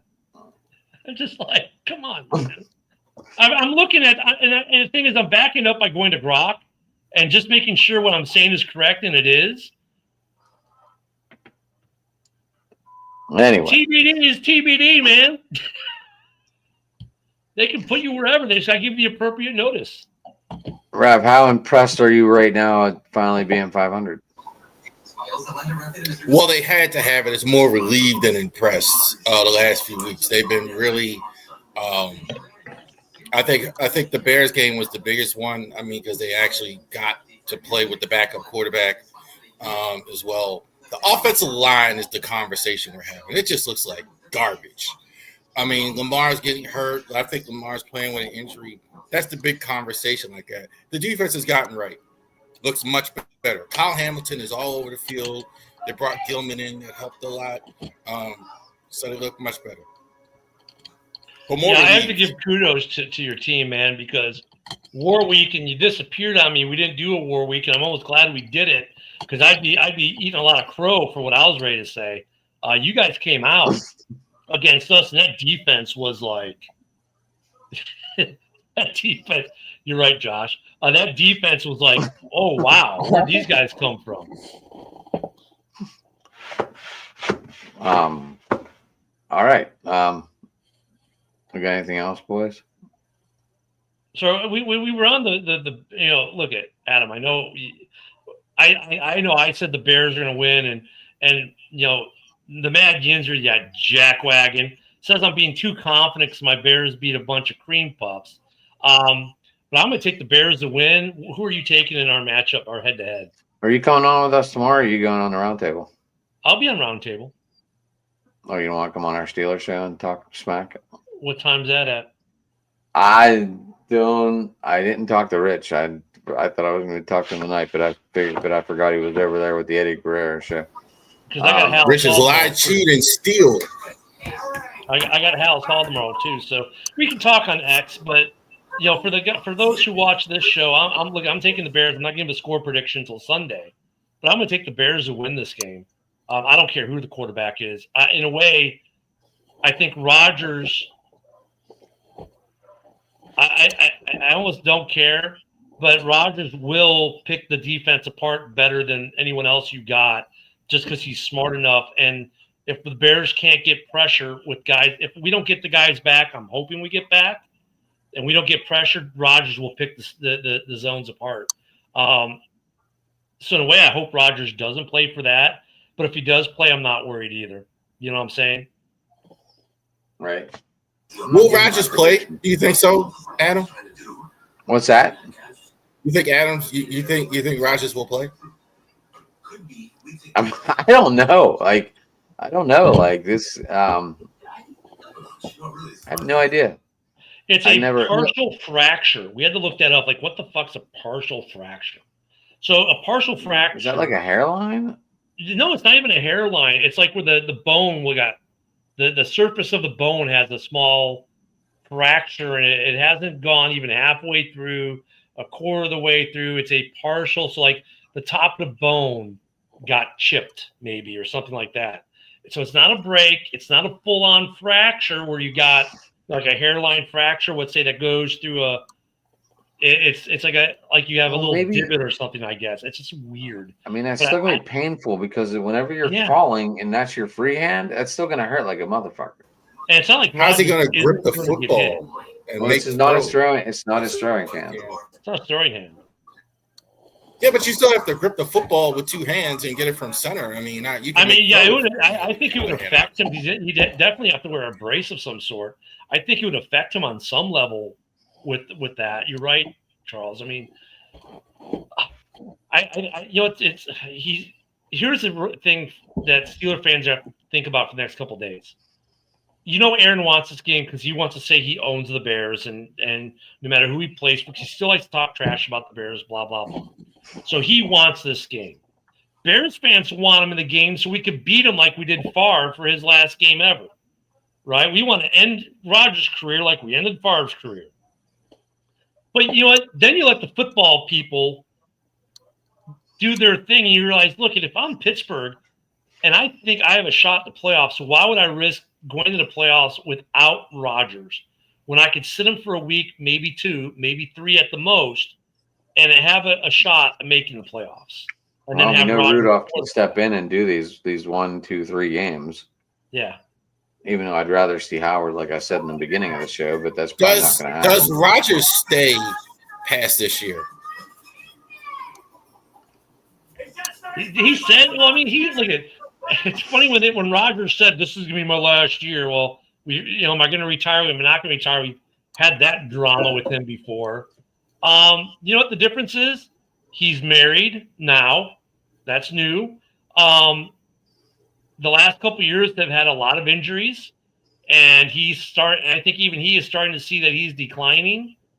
And I think he's at the point where it's like, you know what? I think I'll just go have my ayahuasca, go do my darkness retreats, enjoy my wife and my health and my money, and not deal with it anymore. I think this is his last year, honestly. I think also too, any chance he has to come back is tied to Tomlin. I think if Tomlin returns, I think there's a better chance he'll stay, or at least consider you mean like staying. a 1-year deal. Whereas if Tomlin goes, that's it. There's no chance of him. Like a what a 1-year deal?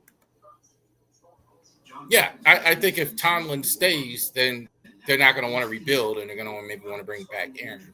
Where if they bring a new coach, and a new coach is going to want a brand new quarterback all the way around it, I think they might start over. Pittsburgh has never started over. Like since Noel was there, they've never had to rebuild, and this could be, brand new in Pittsburgh because they need to rebuild. That's an old team that they have. So does Green Bay. Green Bay's the same way. Green Bay hasn't rebuilt in over 3 decades. They're due. They need to rebuild, and you're starting to see some of that. Green Bay has all young people except for Aaron Jones. They do. Their offensive line needs to be rebuilt. And now we're going to see probably Emmanuel Wilson this weekend and see how he does. Yeah, I mean, Green Bay's been lucky. They haven't had to go through a full rebuild. They've had decent success. I don't know if Pittsburgh needs to go through a full rebuild either, but I don't know, man. I just don't see Aaron even. They'd have to offer him some stupid money in the right situation with Tomlin coming back. Yeah, I could see that, Charles, but Would you rather see an offensive line just need to be rebuilt other than all your other positions on offense? I think for you guys, it's offensive I'm line. talking about for Green Bay.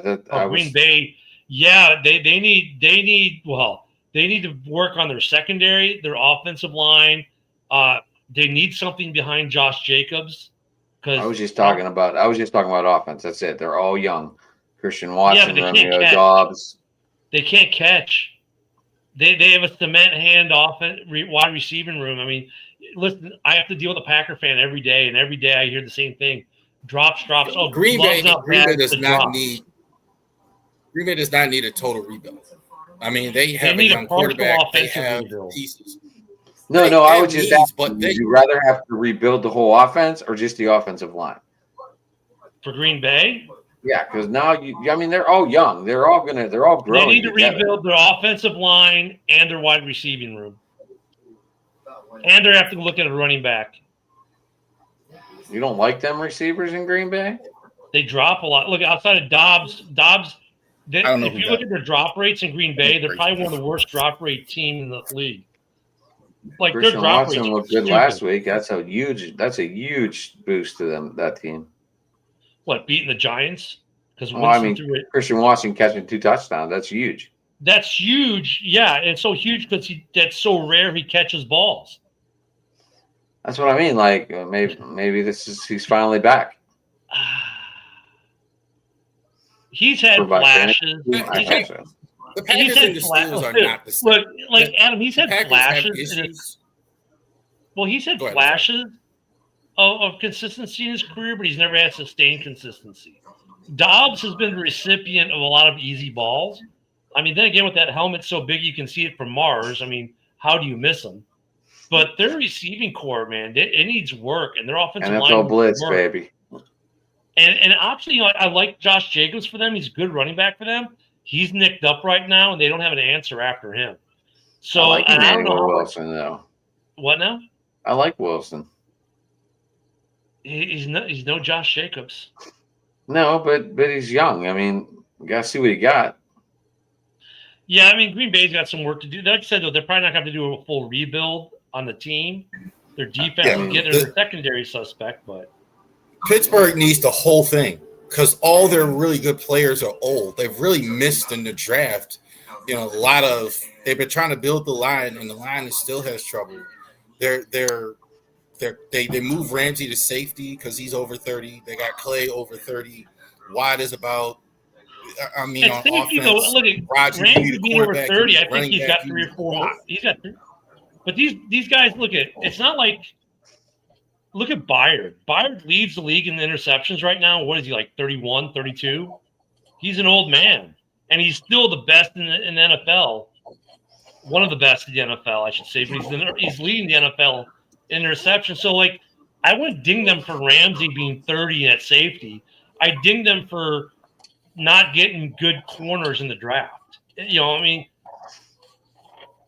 Pittsburgh. I think they can build around Metcalf going forward. I think that's the one guy I wouldn't trade, like wide receiver. I think he would be a guy I would keep.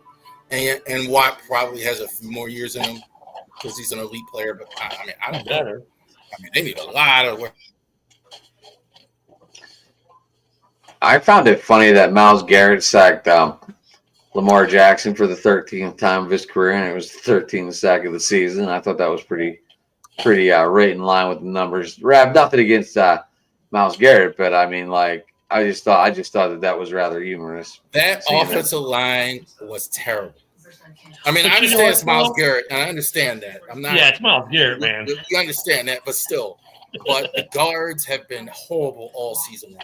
Daniel Falele is unplayable. You just dinged Ramsey for being 30 in a safety. How old's Myles Garrett? And he's getting better. I don't even know if Myles Garrett's peaked yet. Myles Garrett is no such thing. I mean, Myles Garrett is Reggie White essentially. I mean, he just whatever he wants to do, he does. He's like, it was insanity that didn't double him the whole game. I think these guys. I thought you were looking it up. I think we need to change our perception on age with some of these guys because 30 used to be washed up. Now it's more like 33, 34. I mean, look at Khalil Mack, 34, still at a high level. I think that's only at certain positions. Now Garrett's only 29 years old, guys. Is he 29? I just looked it up. I think quarterback is one. Edge defensive guys can tend to play in their 30s too. Ramsey's still really good. I mean, you defensive guys can tend to play in their 30s, but running backs, wide receivers, they're pretty much done. They really defensive backs kind of get moved around, like move the free safety and safety to make it a little bit easier on them, right? Wide look receivers. at Rod Woodson. Well, wide receivers can stay too. They just go from being the number one burner to like a slot guy. Look at Keenan Allen. Right? I mean, you can stay long term if you're a good route runner. You can have a long career into your 30s as a receiver. But then the other piece of that is health. Because look at Terry McLaurin right now, can't stay healthy. I don't think there are that many good. I think that's kind of under talked about. There aren't that many good receivers 30 plus throughout the year in recent years. No, there isn't. That's why Mike Evans is an exception. That's why the Commanders took so long to sign Scary Terry to that contract, because they know after 30, the drop-off rate's phenomenal because of injuries and everything else. And then Terry gets the money, and look what happened. The Commanders were proven right. They shouldn't have given him the money. D-Hop fell off. They all fall off. You're right. There's more. It's exceptions, one or two here or there at receiver. Certain guys like go to like D-Hop's great example. Like he's no longer a great receiver, but he's a contributing receiver, like a third receiver or something like that. Yeah. All right, that's what we were saying. Like they don't stay at that one. They don't stay at that one peak. Yeah. They drop down to like slot receiver, filling in as wide receiver too.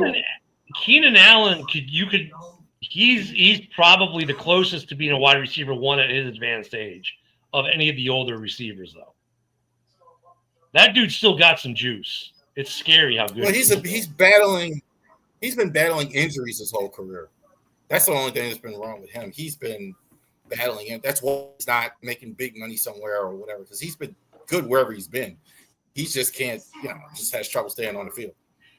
But yeah, but most running backs are done too. There aren't really many. Derrick Henry's the only exception right now. Derrick Henry is like the only one. What is he? 30. Derrick Henry is what? 33, 32. Right. Well, if you look at second contract running backs, how many are there besides Derrick Henry? David Montgomery's a second contract running back. Jonathan Taylor. Yeah, he's another. And you only get a handful.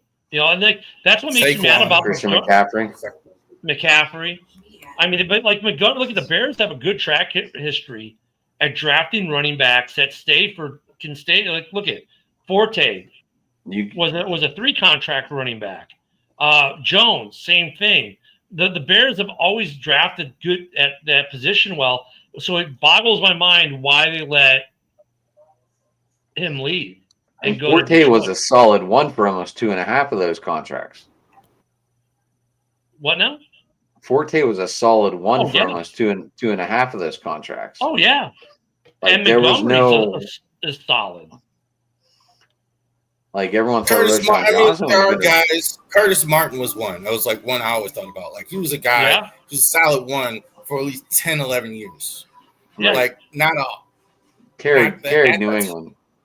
Yeah, I mean he was really good for a long time. It's all good, Big There Hoss. are some guys that do it, but like running backs, like your guy Le'Veon Bell. By the time he turned 30, I mean he was. Mostert. You could kind of make an argument for Mostert. A lot of these guys don't play. Mostert was playing last night. I saw him. Yeah, Mostert's still. This year, maybe not so much, but the last couple years, he was still pretty damn serviceable. So, I mean, they're few and far between. You can use. you're seeing this a lot in the league. They don't keep around guys anymore, and this is just business in general nowadays. Like a serviceable 30-year-old player, not what he was, but can really help a team. They always want to go for the younger guy, even if a guy can't help, even if a guy can't help you. In a lot of but you know what the exception to that is, though? The lines. Look at your offensive linemen. All your good offensive linemen are 31, 32, 33 years old. Think about it. Most of your top, there are a couple of young ones, but most of the top offensive linemen are in their 30s. I agree. O-line and D-line, they can play in their 30s. Yeah. That's kind of always been the case. They're probably the oldest guys on the team for the most part, except for kickers or whatever. Besides the long snapper, right? Long snappers stay forever, too. Yeah, Nick Moore, like for the Ravens, he's like 100. Like he's been there for Like is this running back that you guys just drafted? Is he the next after Swift? Oh, Monangai? No, he's the counter. He is the other half of the Bears running game. I think if you look I mean like, are they going to be ready to move on from Swift and give them? No, they're moving on from Roschon Johnson. It's going to be Swift. I know that, but I mean, eventually Swift's going to go. Are they looking at Monangai as like the guy? Oh yeah, Monangai. Then they'll be looking for the guy who can run the outside perimeter like Swift. That's Ben Johnson. He wants the guy who, like Monangai, who's going to batter you through the middle. Make contact. The thing is, like Monty, he can go outside too. He can catch the ball, but you're going to need another Swift type of running back in Chicago. They'll have to draft at some point. Not next year. This draft does not have great running backs and quarterbacks. No, and that's I don't see a lot of really good. And look, I can see Swift get another contract in Chicago. If he has another good year next year, I could see him doing an extension with Swift, especially depending on what the draft class is going to look like. But if he's still producing at a high rate and the Bears are in a window and they're who knows what they do this year? If they go, let's say they get to an NFC Championship game this year, and then next year they go again, I could see Swift getting an extension if he's still doing it.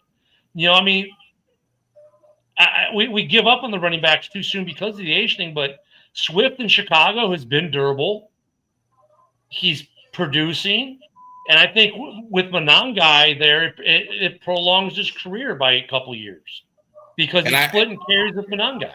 And he likes to keep two. Ben Johnson, we still seeing it in Detroit. He likes two guys. He doesn't like two guys. Just like he likes two tight ends. Like Cole Kmet was the guy last week. Colson got a couple passes last week, but it was all Cole Kmet this week. The week before, it was all Loveland. So, I mean, the Bears, man, offensively, look at the draft. They'll draft an offensive lineman for the future, but they're drafting an edge. They're drafting probably a corner and a safety. I don't really see him drafting a tight end, a running back, a receiver, or a quarterback anytime soon. Or not, but they'll do offensive line because you got, it takes a couple of years to mentor the guys up. And how long has Tooney got? So they're gonna draft another lineman probably, but I would not be surprised to see the Bears draft heavily on defense next year. And if Swift and Monangai are the 1-2 punch, and look at it, they don't have to make any. There are three guys: Edwards, Swift, and Kmet, that could be cap casualties. But if they're all playing well, which they are, the Bears can keep them, and I think they will. So I got to get out of here. So I got to get up and go to work. Tomorrow. I was just gonna say, I think we're gonna wrap it up, guys. It's almost 2 hours, and I know I was late. Apparently, we had a power outage here this morning at like 8:30, and everything shut off. So that's why when this thing shuts off, the computer does not want to kick back in. Sucks. This week, Bravery Sports Podcast, Wednesday night, 8:00. Definitely, we're gonna have it. Last week on Thursday, it was driving to the top, on not till Thursday. For whatever reason, my computer wouldn't load. So it'll be on there Thursday. Hopefully, we can get it back on at 11 this week. So for sure, We're going to talk about Ravens and Jets game this week. Last week, we're going to talk about the Browns game as well. Maryland basketball, Maryland football going against Michigan this week as well. So we're going to talk about that. Also, too, we're going to talk about all the teams in the AL East that's going on right now. So we're going to preview all the teams. Is Kyle Schwarber coming to Pittsburgh? And Kyle Schwarber, I hope he comes to Baltimore. I would be the most excited guy if we could get Kyle Schwarber DHing for the Orioles next season. And come back to Chicago. Someone said we offered Josh Naylor $80 million, but I don't know how many years, and he turned it down. He got $100 million in Seattle. Yeah. What? Us spending money? No way. I never thought I'd see it in my lifetime.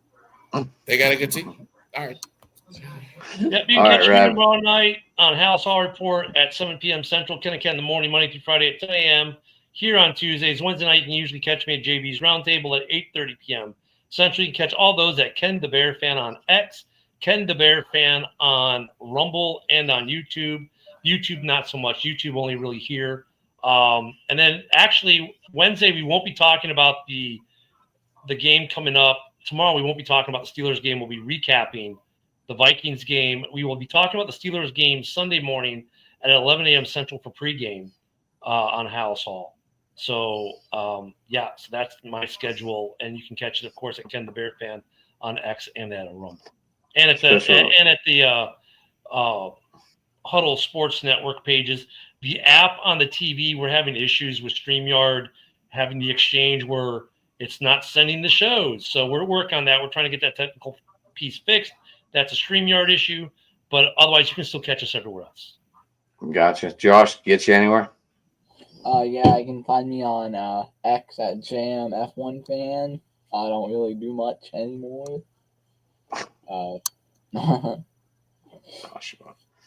Josh, come do some shit posting on politics with me, man. I'm having fun shit posting politics, man. Yeah, what's up with that one Republican today? But we'll talk about that backstage for a minute. Anyway, you can get me at Sports Talking It on Twitter, guys. You can also get me at Driving to the Top Productions on YouTube, Driving to the Top also on Twitter. You can get me over there. Tomorrow night, me and Rich I believe we are doing our first show in 3 weeks because we've been off the hook for a couple weeks. I got sick last week and just kind of mellowed out a little bit. I still haven't pissed out that kidney stone if anyone's keeping updates. But that's where you can get us. So me and Rich, I believe we're going live tomorrow night, 9:00. If not, you can catch me over there on Driving to the Huddle with those guys on the round table if I don't go here. And so that's it, guys. Everybody, thanks for tuning in. Thanks for all the comments over there in the comment tab. And everybody have a good night. Peace. Bear down.